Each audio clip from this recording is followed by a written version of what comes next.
Hi guys, welcome back to the channel. This is Min. This right here is my absolute favorite drink at Gongcha. It is the strawberry green milk tea with herbal jelly, 30% sugar. Not the boba, I actually prefer the herbal jelly because it gives it a very smooth texture, and that combined with the strawberry milk gives it a very savory flavor. So if there's a Gongcha near your house, I truly recommend checking out my favorite drink, the strawberry green milk tea with herbal jelly. Now today we're going to be talking about a topic that is very important to me, and this topic is a factor that determines how I perform on a day-to-day basis and also what my mood is going to be. And that critical factor is sleep.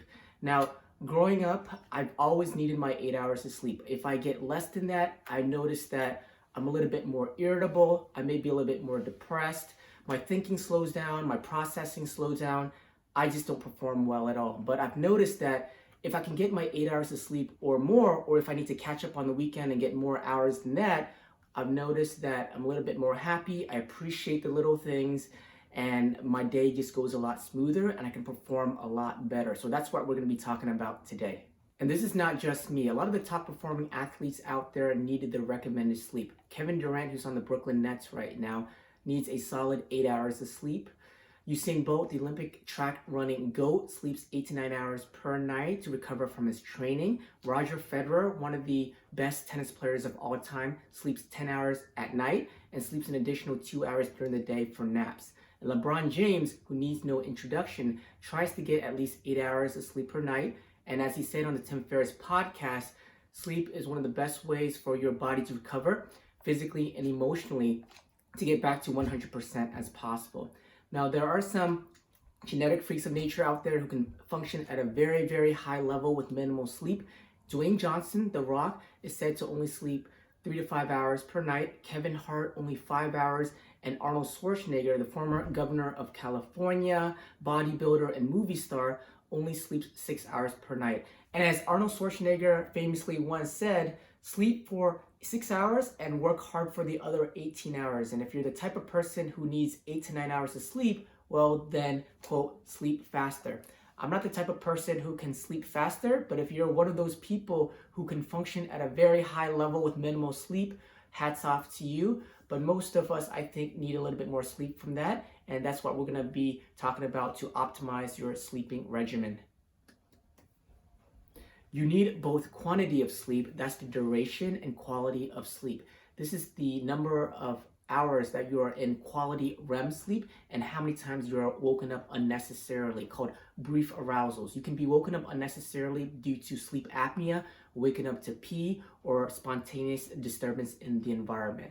Now, if you are chronically sleep deprived, this can affect your cognition so that you are not as alert and attentive as you should be. There may be impairments in logical reasoning, harder for you to respond to visual stimuli in your environment, harder for you to multitask. In addition, chronic sleep deprivation can lead to changes in your mood and judgment, and symptoms can resemble depression, anxiety. You may feel low mood, more irritable, lower energy, and when you have adequate sleep, all these symptoms of depression and anxiety may just go away and get better. And finally, of course, if you're not getting a lot of sleep during the night, during the day, you're going to feel a lot more sleepy. And this can cause what is called a microsleep, where you're falling asleep for a few seconds. Now, this may not seem significant, but if you're driving and you doze off the wheel for a few seconds, this can have dramatic consequences. Lack of sleep can have really big impacts on your health. One study showed that in 160,000 non-obese healthy adults at baseline who are 20 to 80 years old, and you follow them up over 18 years, the self-reported adults who had less than 6 hours of sleep per night had an increase in cardiometabolic risk factors. They had an increased risk of obesity, high fasting blood sugars, high blood pressure, low HDL. So HDL is the healthy type of cholesterol. And they also had high triglycerides. And all of these things together increase their risk of heart disease and cerebral vascular disease, such as stroke. In another United Kingdom study where they followed 500,000 adults who are around 40 to 69 years old, they found that getting less than 6 hours of sleep per night increased the risk of heart attack by 20%. Sleep or chronic sleep deprivation can also impair your immune system, so you are more susceptible to catching the cold and also viral infections. It also decreases your immune response to getting vaccinations. So during this COVID pandemic, you want to get your adequate sleep to reduce your chance of catching the COVID-19 virus. And if you are going to get the COVID-19 vaccine, you want to make sure you have adequate sleep so that your immune system can develop the antibodies to give you the protection against COVID-19. How do you get more sleep? The first step is to commit to getting more sleep. If you're not already getting 8 hours, I recommend just sleeping 30 minutes earlier tonight. Do this for a few days, see how you feel, and if you feel that your performance and your thinking and your functioning actually gets better, then this is a sign that you actually need more sleep. And so you're gonna slowly do the same thing. You wanna sleep 30 minutes earlier again until you get to your target. And once you get 8 hours or more of sleep and you're noticing a dramatic improvement in your day-to-day functioning, then whenever you get less than that, 6 to 7 hours of sleep, and you're not functioning as well, then you know that that night you need to get back the adequate number of sleep. After you've made this commitment to change your sleep and have more sleep, then the next thing is to optimize your sleep habits so that you can sleep a lot better. We call it sleep hygiene. And this is what I personally recommend to my patients. First off, you want to wake up at the same time every morning and you want to sleep at the same time every night. You do not want to have a haphazard sleep schedule. The reason for this is that you want to train the circadian rhythm in your brain to work for you, to have very good sleep quality instead of a bad sleep quality. Because if you flip-flop and change your schedule all the time, then when it comes to a certain certain hour during the day, what happens is that your brain will say, hey, this is the sleep time, but then you're pushing through it, you're working more on your laptop, and over multiple iterations of this, your brain doesn't know when is the appropriate time to sleep. So again, wake up at the same time, sleep at the same time every night. The next thing I usually say is about 2 hours before your designated sleep time, you want to start dimming the lights in your house. The lights in your house should be a lot lower. During this time, no TV, no laptops, no cell phones, but if you really have to use your tech products, then I recommend turning on the blue light filter on your devices.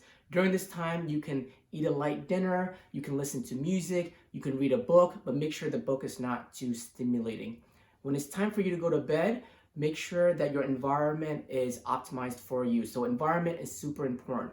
You want your bedroom to be completely dark and you want a cool temperature in your bedroom. LeBron James, when he traveled for basketball games and he's staying in hotels, he likes to keep his temperature in the bedroom around 68 to 70 degrees.